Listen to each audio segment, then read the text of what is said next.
I'd been on the department for 11 years. Figured that I could do a better job than the previous sheriff, and I didn't think that he was going to be reelected. I came home and told my wife, I said, I think I'm going to run for sheriff. She said, are you crazy? By my father being the first African-American sheriff, that was able to bridge many barriers in the community, because at that time there was very few African-Americans in law enforcement, and especially at that level of law enforcement. So it gave everybody the encouragement to say that, well, if he could do it, I can do it too, because he's from a humble background here in Wilmington, right in the north side of Wilmington. From 1875, I am the longest serving sheriff in this county. And I could not have gotten elected on the black support alone, so I needed white support to get me elected. I think my family background and my wife's family and the way I treated people went a long ways. As I look back over the years, I realized that he was a lot to a lot of different people, because at the time the community just really needed professionalism and the ability to get the job done. And I believe that's what made people vote continuously for him. I think when he was much younger, I think that began to set the relationships that he needed later on to become as successful as he was. Well, when I joined the Sheriff's Department in 1971, right out of rookie school, I was assigned to John T. Hargan High School. I was in my mid-20s, so I kind of relate to a lot of those young people there. Some of them would get in trouble and they'd come to me and I'd talk with them.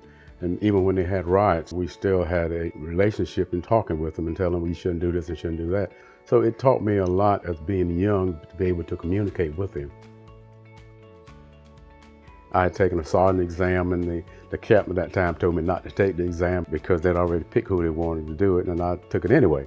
And so he said, I told you not to take the exam, you wasn't going to make it. I at that time called the previous sheriff and told him that I felt like I had been discriminated against. He called me the next morning, he says, you made sergeant, so I was promoted to sergeant. And from that day on, I had a different attitude about everybody being treated fair and treated equal. I was able to reduce crime within New Hanover County, and we had a good relationship with the city police department, city vice and narcotics unit.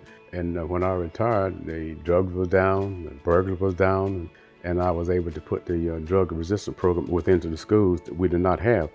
His genuineness is something that really stuck out to me. It's just as he wasn't pretending to be nice to people, he was just nice to people. That was just the way I am.